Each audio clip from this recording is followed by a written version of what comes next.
Hey, what's going on, everyone?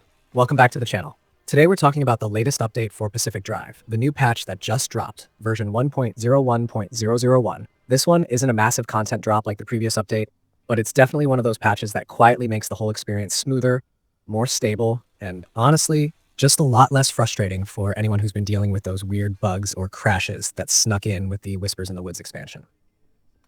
So let's just talk about what's actually going on with this update and why it matters. Because on the surface, it might look like your typical hotfix, but there's a lot of stuff under the hood here that completely changes how the game feels, especially for people who ran into progression issues, console-specific bugs, or those annoying visual glitches that were kind of pulling you out of the immersion. First off, the biggest chunk of this patch is focused on stability and progression fixes. You can tell Ironwood Studios have been listening closely to feedback since the Whispers in the Woods DLC came out. A lot of players were getting stuck during the tutorial and the first few missions of that expansion. Like, literally unable to continue because certain triggers wouldn't activate or the game would bug out at key moments, especially around the first Star of Passage in the DLC. That's been one of the top complaints, and this patch adds new safeguards so that doesn't happen again. They've introduced fallback systems that can detect when a player's progress is blocked and nudge things back on track. So, if you were one of those people who found yourself wandering around trying to figure out if you missed something, this fix should help clear that up. What's nice is that this update doesn't just put a bandage on those issues. It's actually cleaning up the underlying logic that caused those soft locks in the first place. That's really important because Pacific Drive is one of those games where so much of the experience relies on systems interacting with each other. Environmental hazards, car mechanics, procedural zones, anomalies, and story events all happening dynamically. If one of those systems hiccups, it can throw everything off balance. So yeah, this update is a big step toward tightening that whole network of systems to make sure it feels consistent and fair. Now, if you're on console, especially PlayStation 5 or Xbox Series X/S, you're going to notice a pretty big visual improvement. Or maybe I should say, a more stable visual experience. The developers tackled this issue where the fog and lighting effects were flickering like crazy in certain areas, especially after the last big update. It made night runs and those eerie, misty zones kind of distracting, because instead of being atmospheric, it looked like the game decided whether the fog should exist or not. This patch fixes most of that flickering, but it does come with a bit of a trade-off. Ironwood temporarily adjusted resolution scaling to stabilize performance, so you might notice a small drop in sharpness, but overall, the lighting looks way more consistent now. And honestly, it's a fair trade until they can finalize a full fix in a later update. One thing I love about how they're handling these patches is the transparency. They're not pretending everything's perfect. They're actually saying, hey, we fixed this part for now, and here's what we're still working on. That's refreshing, especially since console players often get hit with longer certification delays. It's good to know exactly what's happening behind the scenes. As of this patch, PlayStation and PC players already have it, and the Xbox version has been submitted and is just waiting for approval. Another area this update tackles is the rare but nasty crash that could happen during saves.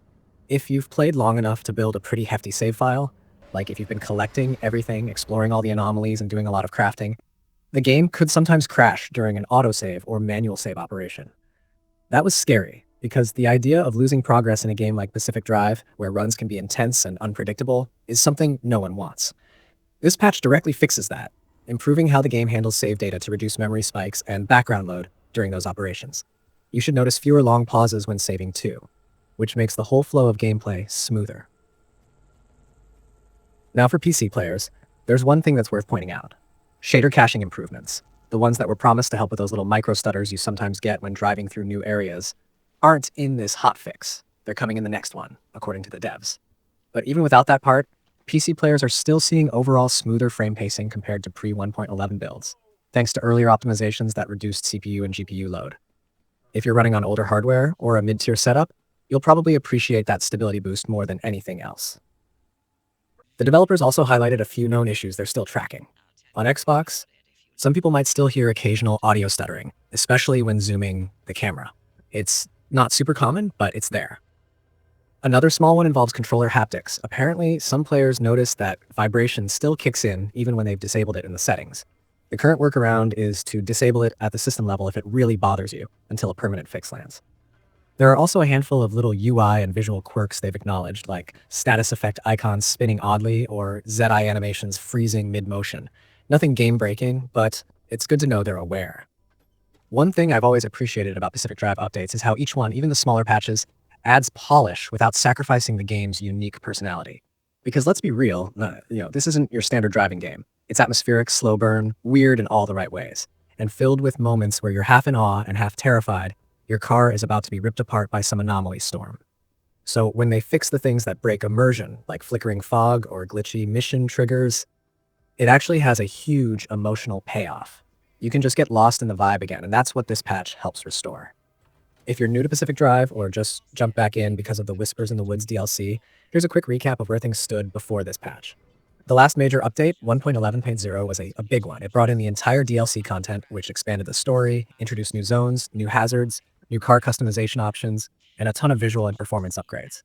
They also added more language options, refined how anomalies spawn, improved load times, and even tweaked how the car damage system works. So this current patch, 1.0111.001, is really about stabilizing all that new stuff and making sure it works as intended. For console players, I'd recommend switching to performance mode if you haven't already. The developers specifically mentioned that this mode provides the best experience, particularly on Xbox Series S, where the balance between resolution and frame rate is more sensitive.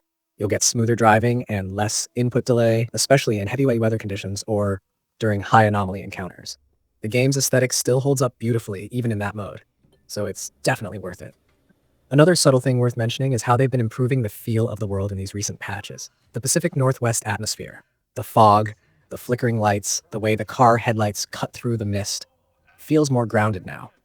With this latest fix, that sense of eeriness is back to how it was meant to feel when the game first launched. You can drive through those abandoned roads and actually feel that haunting calm again, instead of being distracted by lighting bugs or strange visual hiccups.